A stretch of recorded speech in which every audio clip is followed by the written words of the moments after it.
कराडच्या बद्दल सीआयडीच्या हाती महत्त्वपूर्ण धागेदोरे आले आहेत। कराडचं शेवटचं ॲक्टिव्ह लोकेशन पुण्यात सापडलं असून पुण्यातून फोन बंद करून कराड फरार झाल्याची माहिती आहे। बीडच्या संतोष देशमुख हत्या प्रकरणी तपासाला वेग आलाय। सीआयडीकडून रविवारी 2 महिलांची चौकशी करण्यात आली, मात्र त्या 2 महिला कोण यावरून चर्चेला उधाण आलंय। वाल्मिक कराड अद्यापही फरार आहे। वाल्मिक कराडला ताब्यात घेतल्याची काही माध्यमांनी दिलेली बातमी खोटी असल्याचं समजतं।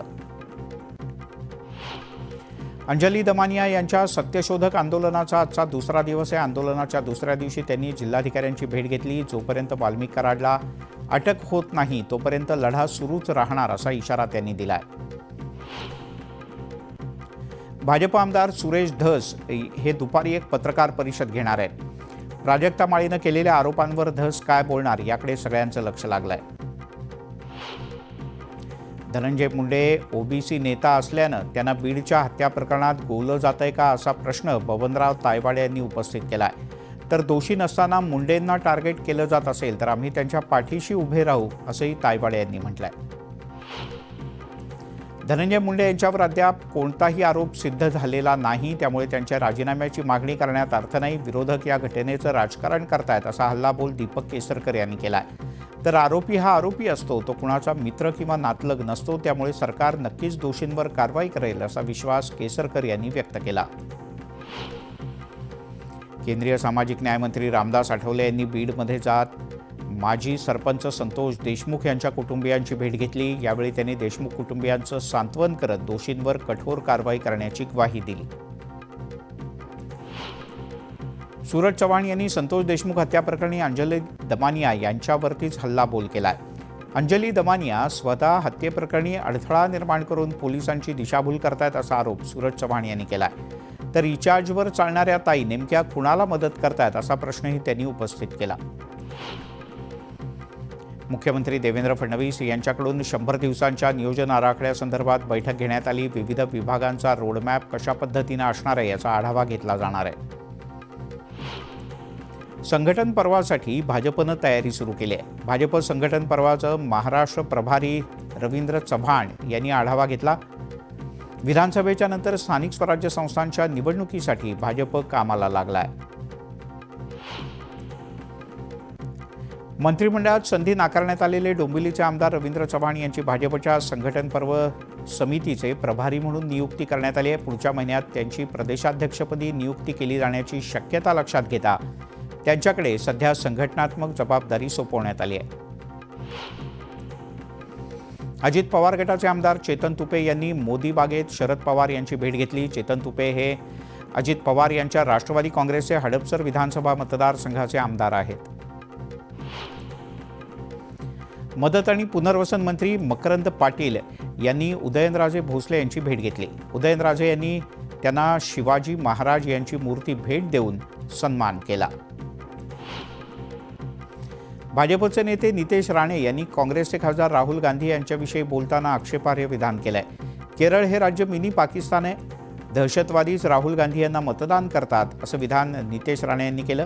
अतिरेक्यांना हाताशी धरूनच काही लोक खासदार झाले असा आरोप सुद्धा राणे यांनी केला आहे। मालेगाव हे रोहिंग्या मुस्लिमांचं अनधिकृत आश्रयस्थान बनल्याचा आरोप भाजपचे नेते किरीट सोमय्या यांनी केला। वोट जिहाद भाग 2 ह्या देशविरोधी कट उघडकीस आणणार असून आपण आज मालेगावला जात असल्याचं सोमय्या यांनी म्हटलंय। नाताळ सुट्टी आणि नववर्षाच्या स्वागताच्या निमित्तानं पंढरपूरमध्ये भाविकांची गर्दी पाहायला मिळाली। मंदिर समितीनं ऑनलाईन दर्शन बंद ठेवल्यानं मंदिरात दर्शनासाठी गर्दी वाढते, त्यामुळे पंढरपुरातील प्रसाद धार्मिक साहित्य विक्रीची दुकानं सजली आहेत।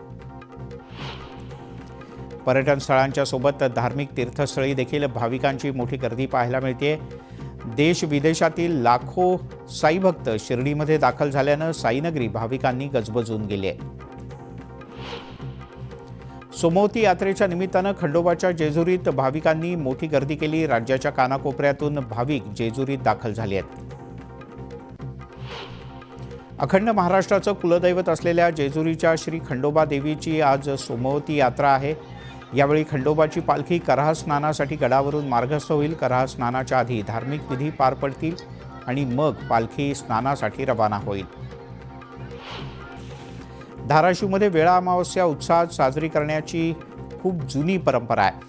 या सणाच्या निमित्तानं शेतातील काळ्या आईचे ऋण फेडण्यासाठी शेतशिवाराची पूजा केली जाते। साताऱ्यातील अजब प्रकार समोर आलाय। पत्नी आणि मुलगा घर सोडून गेल्यानं गळफास घेत असल्याचा व्हिडिओ तयार करून संबंधित व्यक्ती बेपत्ता झालाय। या प्रकरणी पोलिसांच्याकडून संबंधित तरुणाचा शोध सुरू आहे। 25,000 किलो तांदूळाच्या बेकायदेशीर जप्ती प्रकरणात छत्रपती संभाजीनगर येथील सायबर पोलिसांवर गुन्हा दाखल करण्याचे आदेश देण्यात आले। त्याच शिस्तभंगाची कारवाई करण्याचे आदेश मुंबई उच्च न्यायालयाच्या औरंगाबाद खंडपीठानं दिले आहेत। आंबेगाव तालुक्यातील घोडेगाव जवळील एका जिल्हा परिषदेच्या शाळेत विद्यार्थ्यांना हीन दर्जाची वागणूक दिली जात होती। या प्रकरणी पोलीस स्थानकात 4 शिक्षकांच्या विरोधात गुन्हा दाखल करण्यात आला आहे। ताडोबा व्याघ्र प्रकल्पातून सोडण्यात आलेल्या एका गिधाडानं तब्बल 4,000 किलोमीटरचा प्रवास करून थेट तामिळनाडू गाठलं। महाराष्ट्राच्या व्यतिरिक्त अन्य 5 राज्यांमधून झालेल्या या गिधाडाचा प्रवास दखलपात्र ठरलाय। हे गिधाड सध्या तामिळनाडूतल्या कसलपाक्कम या तालुक्यात पोहोचलाय। मिरचीचा आगार समजल्या जाणाऱ्या नंदुरबार जिल्ह्यात यंदा मिरचीचं उत्पादन घटल्यानं मागच्या वर्षीच्या तुलनेत 70% मिरचीची आवक घटली आहे। त्यामुळे यंदा लाल तिखटाचे भाव वाढण्याची शक्यता आहे। याचा फटका सर्वसामान्य ग्राहकांना बसू शकतो। जालन्यातील मोसंबी मार्केट आजपासून 7 दिवस बंद ठेवण्याचा निर्णय कृषी उत्पन्न बाजार समितीनं घेतलाय। उत्तर भारतात थंडीची लाट पसरल्यानं मोसंबी मार्केटला याचा फटका बसतोय। त्यामुळे मोसंबीची निर्यात बंद ठेवण्यात आली आहे। जळगावातील जवानाचा कर्तव्यावर असताना मृत्यू झाला। या जवानावर त्याच्या मूळ गावी कराडमध्ये शासकीय इतमामात अंत्यसंस्कार करण्यात आले। अकोल्यातील वान प्रकल्पातून रब्बी हंगामातील सिंचनासाठी पाणी सोडण्यात आलंय। त्यामुळे 1,000 हेक्टरवरील शेती ओलिताखाली आली आहे। त्यामुळे गहू, ज्वारी, हरभरा या पिकांना फायदा होणार आहे। तळीये दरडग्रस्त कुटुंब अद्यापही घरापासून वंचित आहे। त्यामुळे लवकरात लवकर घरं न मिळाल्यास राहत्या कंटेनरमध्येच आत्महत्या करू असा इशारा त्यांनी सरकारला दिलाय। घरासाठी शासनाकडे वारंवार मागणी करूनही घर मिळत नसल्यानं नागरिक हैराण झाले आहेत। छत्रपती संभाजीनगरमधील पैठणच्या वडजी इथे शेतकऱ्यानं 1 एकरावरील निशिगंधाच्या फुलशेतीवर रोटावेटर फिरवला। फुलांना योग्य दर मिळत नसल्यानं संतप्त झालेल्या शेतकऱ्यानं शेतीवर ट्रॅक्टर फिरवला। ममुराबाद शिवारात शासकीय योजनेच्या पाईपलाईनला गळती लागल्यानं शेतात पाणीच पाणी झालं। यामुळे शेतकऱ्याच्या पिकाचं मोठ्या प्रमाणात नुकसान झालंय। सरकारनं नुकसान भरपाई द्यावी अशी मागणी या शेतकऱ्यानं केली आहे। मनमाडमध्ये मागच्या 2 दिवसांपासून अवकाळी पावसाचा फटका बसला। 23 गावातील 300 शेतकऱ्यांचं नुकसान झालंय। जवळपास 172 हेक्टरवरील पीक जमीनदोस्त झालंय। त्यामुळे पंचनामा करून तात्काळ नुकसान भरपाई देण्याची मागणी शेतकऱ्यांनी केली आहे। सोलापूर कृषी उत्पन्न बाजार समितीत कांद्याचे लिलाव आज बंद ठेवण्यात आले आहेत। बुधवारपासून कांद्याचे लिलाव पुन्हा सुरू होण्याची शक्यता आहे। अमरावतीमध्ये लेक लाडकी योजनेचा पहिला हप्ता खात्यात जमा करण्यात आला। 6,584 मुलींच्या खात्यात प्रत्येकी 5,000 प्रमाणे 3,17,00,000 रुपये जमा करण्यात आलेत। अनुदान वितरणात अमरावती जिल्हा अव्वल आहे।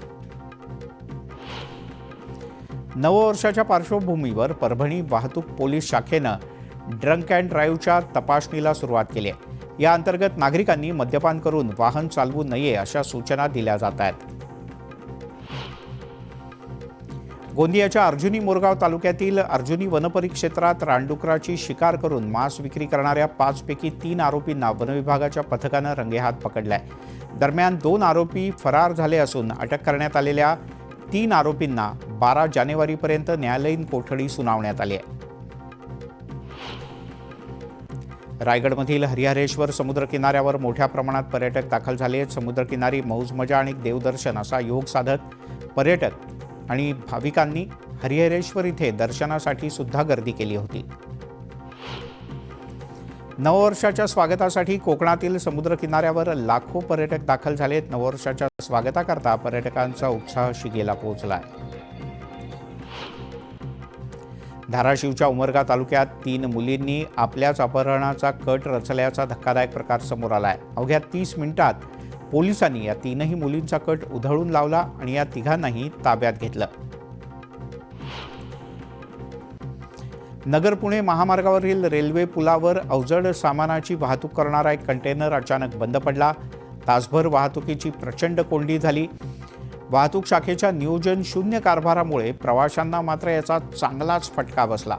वाहतूक पोलीस यामुळे निर्माण झालेल्या वाहतूक कोंडीकडे पूर्णपणे दुर्लक्ष करत होते, असा आरोप स्थानिक नागरिकांनी केलाय.